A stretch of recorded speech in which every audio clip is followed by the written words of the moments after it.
हमारा देश कट्टरपन की तरफ बढ़ चला है और ये मनुवादी विचारधारा कट्टरपन पर आधारित है। हमारे देश को पाकिस्तान से, अफगानिस्तान से, लेबनान से, सीरिया से, इराक से सबक लेना चाहिए। वो देश तबाह हो गए। उसी तरह भारत को तबाही के रास्ते पर ये मनुवादी लोग, आरएसएस के लोग लेके जा रहे हैं। इससे बचाने की जिम्मेदारी कोई दूसरा नहीं निभाएगा। दुनिया को शांति और मानवता का संदेश देने वाले तथागत भगवान बुद्ध है। देश के तमाम दलितों, पिछड़ों, आदिवासियों और महिलाओं को लगभग 2500 साल की गुलामी तोड़कर आजाद दिलाने वाले डॉक्टर बाबा साहेब अम्बेडकर, बहुजन समाज को हुक्मरान बनाने का न केवल सपना दिखाने वाले बल्कि उसको साकार कर दिखाने वाले माननीय कांशीराम साहब, ज्योतिबा फूले जी, साहू जी महाराज, सावित्रीबाई फूले जी, माता रमाबाई जी और तमाम बहुजन समाज के महापुरुषों के चरणों में कोटि कोटि नमन करते हुए आप समस्त साथियों को क्रांतिकारी जय भीम, विनम्र नमो बुधाय। साथियों, ये जो यूनिवर्सिटीज के अंदर केवल इतना नहीं हो रहा है जितना आप यहां सुन के जा रहे हैं, इससे कई गुना ज्यादा खराब हो रहा है। यूथ कहां से निकलता है? यूथ यूनिवर्सिटीज से निकलता है और देश की तमाम यूनिवर्सिटीज के अंदर मैं आपको बता दूं, केवल आरएसएस के लोगों की भर्ती हो रही है। ऊपर से लिस्ट आती है। अगर केवल आरएसएस की मानसिकता वाले, मनुवादी मानसिकता वाले लोग पूरे देश के विश्वविद्यालयों में प्रोफेसर बन जाएंगे, तो जहां यूथ में विचारधारा डाली जाती है दिमाग के अंदर, जब वहां जातिवादी, वर्ण व्यवस्था पर आधारित, पाखंडवाद, अंधविश्वास पर आधारित जो विचारधारा उनके दिमाग के अंदर इन प्रोफेसर्स के द्वारा, जो आरएसएस के द्वारा चुने जा रहे हैं, जब वो डाली जाएगी तो किस तरह के युवा पैदा होंगे। पूरी नस्ल खराब होने वाली है, पूरा देश बर्बाद होने वाला है, क्योंकि हमारा देश कट्टरपन की तरफ बढ़ चला है और ये मनुवादी विचारधारा कट्टरपन पर आधारित है। हमारे देश को पाकिस्तान से, अफगानिस्तान से, लेबनान से, सीरिया से, इराक से सबक लेना चाहिए। वो देश तबाह हो गए। उसी तरह भारत को तबाही के रास्ते पर ये मनुवादी लोग, आरएसएस के लोग लेके जा रहे हैं। इससे बचाने की जिम्मेदारी कोई दूसरा नहीं निभाएगा, कोई राजनेता नहीं निभाएंगे, क्योंकि जिन्होंने पैसा बनाया उनके पीछे ईडी, इनकम टैक्स लगा दी जाती है। तो या तो वो बीजेपी ज्वाइन कर ले या फिर जेल जाने को तैयार रहे। तो वो लोग तो गुलाम हो गए। वो लोग इस लड़ाई को लड़ेंगे नहीं। इस लड़ाई को कोई अगर लड़ सकता है तो कट्टर सच्चा अम्बेडकरवादी लड़ सकता है। फूले साहू अम्बेडकर की विचारधारा वाला आदमी लड़ सकता है। मुझे मेरे कुछ प्रोफेसर दोस्त बता रहे थे कि ये जो यूनिवर्सिटीज के अंदर इंटरव्यू होते हैं, जिसमें असिस्टेंट प्रोफेसर के लिए, उसमें जो लोग इंटरव्यू बोर्ड में 5-6 लोग बैठते हैं, उनको 5000 रुपया एक इंटरव्यू बोर्ड में बैठने के लिए मिलता है और 2000 रुपए के आसपास उन्हें टीए मिलता है आने जाने का, 7000 रुपया। और 5-6 लोगों को जितना पैसा मिलता है, जितना उस मीटिंग में खर्च होता है, सारा जोड़ लिए जाए तो एक इंटरव्यू बोर्ड पर 1 लाख के आसपास खर्च हो रहा है। मैं पूछना चाहता हूं देश के शिक्षा मंत्री से, मैं पूछना चाहता हूं देश के प्रधानमंत्री से, और मैं पूछना चाहता हूं देश के सारे वाइस चांसलर से, और यहां दिल्ली यूनिवर्सिटी में मैं पूछना चाहता हूं दिल्ली के वाइस चांसलर योगेश सिंह से, ये नौटंकी किस लिए? अगर आपको किसको चुनना, पहले ही उसको इंटरव्यू बोर्ड में बैठने वाले मेंबर्स को लिस्ट मिल जाती है कि आपने इन लोगों को चुनना है, तो फिर इंटरव्यू बोर्ड में आप लाखों रुपया समाज का, जनता का, देश का क्यों खर्च कर रहे हो? ये तो धोखा है। आप पूरे देश के साथ धोखा कर रहे हो। और अभी मुझे बताया, कल हम लोग उधर थे, वाईएमसीए में एक प्रोग्राम था, वहां पे राज्यसभा सांसद आरजेडी से मनोज झा जी, वो बता रहे थे कि ये जो प्रोफेसर, असिस्टेंट प्रोफेसर हैं जो आजकल भर्ती हो रहे हैं, उनसे पूछा गया प्रिंसिपल के द्वारा, तुम क्लास लेने क्यों नहीं जा रहे हो पढ़ाने के लिए? तो असिस्टेंट प्रोफेसर कहता है, मैंने इतना पैसा पढ़ाने के लिए थोड़ी ना दिया है। तो पैसे देके या फिर आरएसएस की अप्रोच से भर्ती हो रहे, तो काबिल लोग तो हो नहीं रहे। मेरिट की बात करने वाले लोग कहां हैं? करते हैं वो भी मेरिट भी एक धोखा है। ऐसे लोगों को पहचानना पड़ेगा। एक और कॉलेज की घटना पता लगी, वो नया नया असिस्टेंट प्रोफेसर लगे, पैसे देके लगे या फिर आरएसएस के अप्रोच से लगे। क्लास में पढ़ाने गए तो उनके हाथ पैर फूल के बेहोश होकर गिर गए।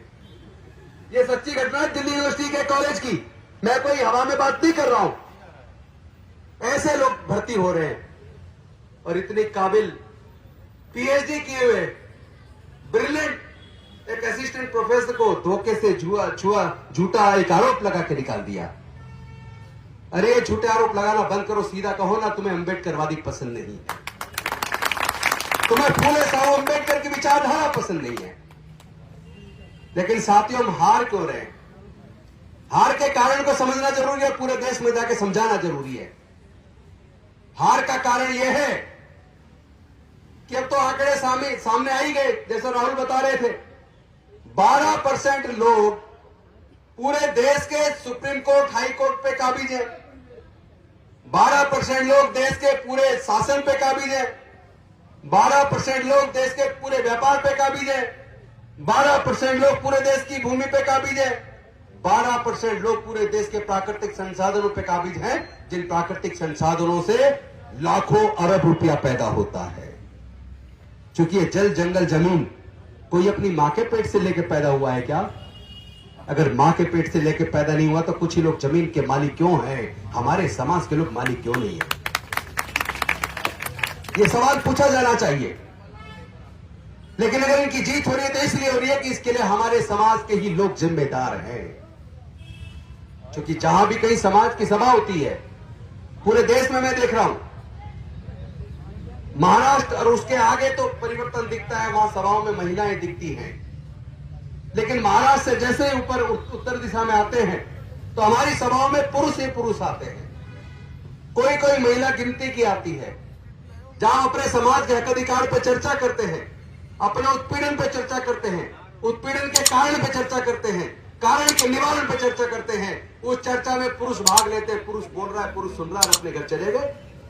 बच्चों में संस्कार मां देती है। हम इन सभाओं में अपनी मां को, अपनी बहन को, अपनी बेटी को, अपने बच्चों को लेकर शामिल नहीं होते। पूरे देश में जहां भी जाता हूं रिटायर्ड लोगों की फौज खड़ी हो गई है, नई नौकरियां लग नहीं रही हैं। इस साजिशकर्ता लोगों ने क्या किया आपको पता भी नहीं चला। इन्होंने हमारी गर्दन घोट दी है और बड़े धीरे धीरे, जैसे वो करते हैं ना, रेतते हैं गला, तो ऐसे धीरे धीरे रेता कि हमारा गर्दन भी कट गई और हमें पता भी ना चला। इन लोगों ने एजुकेशन को इतना महंगा कर दिया, हमारे लोगों से एजुकेशन छिन गई है। 12वीं पढ़ के कोई बहुत बड़ा कुछ हासिल नहीं कर पाएगा। और हायर एजुकेशन में, खासतौर पर प्रोफेशनल कोर्सेज में, engineering, medical, judiciary, law, BR, management, वहां तो एडमिशन, पहली बात तो एडमिशन लेने के लिए कोचिंग लेनी पड़ेगी, 3-4 लाख रुपया कोचिंग में खर्च करना पड़ेगा। और कोचिंग लेके अगर बच्चा बहुत मेहनती है, उसने काबिल है, पास भी कर लिया, अब उसको एडमिशन ऑफर हो रहा है इंजीनियरिंग कॉलेज में, उसको एडमिशन हो रहा है नेशनल लॉ यूनिवर्सिटी में, उसको एडमिशन ऑफर हो रहा है आईआईएम के अंदर। आपको पता है IIM की फीस कितनी है? 2 साल की MBA की फीस 50 लाख रुपया खर्च होता है। 50 लाख। नेशनल लॉ यूनिवर्सिटी के अंदर 5 साल की लॉ करने के लिए 20 लाख रुपया खर्च होता है। ये वो खर्च है जिसके बिना कर ही नहीं सकते, क्योंकि 2.5 लाख तो लॉ के अंदर या इंजीनियरिंग के अंदर 2.5 लाख तो केवल फीस है।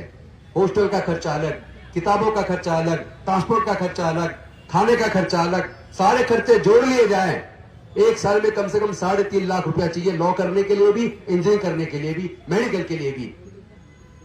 तो 5 साल का कोर्स, 4.5 साल का कोर्स, 4 साल का कोर्स, अगर उसको पूरा जोड़ लो, यानी कि आपको 15 लाख रुपए से 20 लाख रुपया तो चाहिए इंजीनियरिंग के लिए, मेडिकल के लिए, लॉ के लिए। और अगर IIM से MBA करोगे तो 50 लाख चाहिए। मैंने पूरा स्टडी किया हुआ, पूरा मैंने सर्वे किया इस पे। SC ST के 99% लोगों की, पूरे परिवार की इनकम आज 3,000 रुपए से लेकर 20,000 रुपए के बीच है। 99% की। केवल 1% लोग ऐसे हैं जो किसी वजह से सरकारी नौकरी में आ गए या किसी ने अपना कोई व्यापार कर लिया। तो 1% हो सकता है अपने बच्चों की पढ़ाई का खर्चा उठा ले, लेकिन 99% SC ST और अति पिछड़े वर्ग के और 95% माइनॉरिटी के ये लाखों रुपए का खर्चा अपने बच्चों की हायर एजुकेशन का उठा नहीं सकते। और इस न्यू एजुकेशन पॉलिसी में तो इन्होंने यूनिवर्सिटीज को कैटेगराइज कर दिया, A grade university, B grade, C grade. A grade university में पूरा का पूरा खर्चा सब माँ बाप को उठाना पड़ेगा बच्चे की पढ़ाई का। बी ग्रेड यूनिवर्सिटी में 75% खर्चा उठाना पड़ेगा, और C grade third class university जो होंगी उसके अंदर भी 25% खर्चा बच्चे के माँ बाप को उठाना पड़ेगा। यानी कि पढ़ाई इतनी महंगी कर दी कि हमारे बच्चों से पढ़ाई छीन जाए, क्योंकि उनको ये दर्द पैदा हो गया जो हजारों साल से हमारे गुलाम थे, उनके पास बोलने की ताकत कहां से आ गई। तो उन्हें समझ आया कि मनुस्मृति में इनके पढ़ने लिखने पर बंदिश थी, व्यापार करने पर बंदिश थी, संपत्ति रखने पर बंदिश थी, मानव अधिकार पर बंदिश थी। तो ये डॉक्टर अंबेडकर ने संविधान बनाकर मनुस्मृति को खत्म कर दिया। क्योंकि 25 दिसंबर जो कल आने वाला है, मनुस्मृति दहन दिवस, हम इसको सांस्कृतिक परिवर्तन दिवस भी बोलते हैं। डॉक्टर बाबा साहेब अंबेडकर जी ने 25 दिसंबर 1927 को मनुस्मृति को दहन करके एक नया इतिहास पैदा किया। उनको पता लग गया कि जब से डॉक्टर अंबेडकर का संविधान भारत में लागू हुआ है, तब से इनके बच्चे पढ़ने लिखने लगे हैं। डॉक्टर बाबा साहेब अंबेडकर को जान गए हैं, फूले साहू अंबेडकर की विचारधारा को जान गए हैं, पढ़ लिख कर नौकरी माने लगे हैं। और पढ़ने से ज्ञान आया, नौकरी से घर में पैसा आया। जब ज्ञान और पैसा दोनों मिल गए तो बोलने की ताकत आ गई। तो उनके पेट में दर्द हो गया कि जो लोग हमारे गांव के अंदर घर के सामने से चप्पल पहन के नहीं निकल सकते थे, हम उनके घर चले जाए तो तुरंत खाट से खड़े हो जाया करते थे।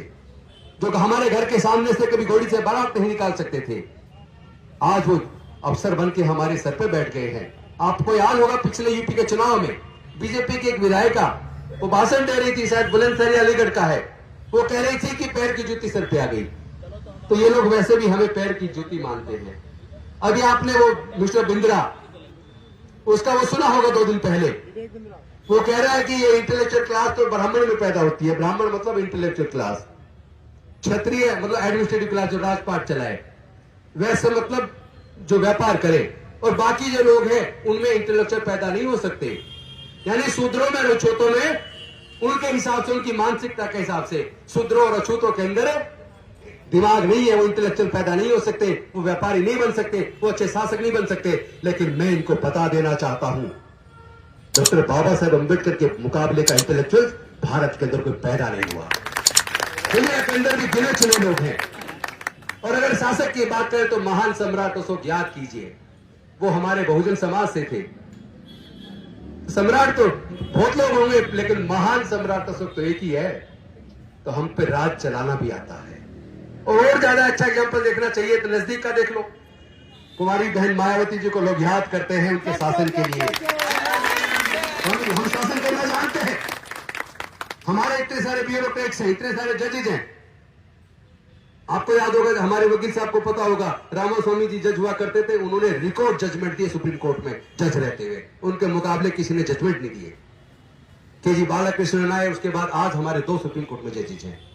तो हमारे जज तो इतिहास लिखने का काम कर रहे हैं, हमारे ब्यूरोक्रेट इतिहास लिखने का काम कर रहे हैं। और मैं भी जब मंत्री बना, मैं आपको बताता हूं, ऐतिहासिक इसकी मैंने भी बनाई। पूरे देश के अंदर आप देखते हैं हर साल सीवर के अंदर लोग मर जाया करते हैं।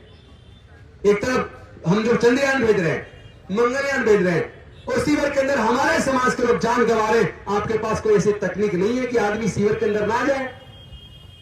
शर्म नहीं आती आपको? हमने स्कीम बनाई, दिल्ली के अंदर हमने वो स्कीम बनाई और अपने लोगों को उसका मालिक बनाया। आज मशीनों से सफाई हो रही है, तो क्या बाकी सरकारें नहीं कर सकती? तो राहुल जी खड़े होंगे, मुझे लगता है इशारा कि मुझे छोटा कर दूं, तो मैं छोटा ही कर देता हूं। कोई बात नहीं, अपना समाज हम तो रोज बोलते रहते हैं। बहरहाल बस एक बात कहना चाहता हूं कि हमारी हार का कारण यह है कि वो 12% लोग अपने बच्चों को इंग्लिश मीडियम में पढ़ा रहे हैं, विदेशों में पढ़ा रहे हैं। उनके लोग आपको धार्मिक जुलूसों में तलवार लहराते नजर नहीं आएंगे। उनके लोग जितने भी आरएसएस जितना हुड़दंग मचाती है, बजरंग दल, विश्व हिंदू परिषद, उसमें उनके बच्चे नजर नहीं आएंगे। ना उनके नेताओं के आएंगे, ना उनके अफसरों के आएंगे, ना उन पंडितों के आएंगे जो करोड़ों रुपए मंदिरों से कमा रहे हैं। उनके बच्चे उन जुलूसों में नहीं जाते। अगर कारों लेने जाते हैं तो बहुजन समाज के लोग जाते हैं, दलित जाते हैं, पिछड़े जाते हैं, आदिवासी जाते हैं।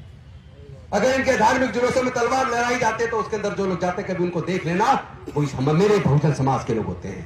आपने देखा कभी हमारे लोगों पर उत्पीड़न हो, जैसे आज बहन हमारी बेटियां, मैं तो बेटी कहता हूं, ऋतु के साथ हो रहा है, ऐसे हमारे अनेकों लोगों के साथ हो रहा है। आपने कभी देखा है बहुजन समाज के लोगों के ऊपर होने वाले उत्पीड़न के खिलाफ कभी आज तक आरएसएस, बजरंग दल, विश्व हिंदू परिषद कभी बोली है? कोई प्रदर्शन उन्होंने किया है? आपने देखो साक्षी मलिक ने रोते हुए निकली प्रेस कॉन्फ्रेंस से, बजरंग पूनिया ने वो पद्मश्री अवार्ड वहां रख दिया प्रधानमंत्री के वहां जाके बाहर, और ये लोग चुप है, पूरे देश के लोग चुप है, क्योंकि मीडिया बोल तो रहे लोग, ये मीडिया जो बीजेपी का प्रवक्ता बनकर वो दिखाता नहीं है, वरना पूरे देश के अंदर एक आंदोलन चल रहा है, पूरे देश के अंदर आग लगी है।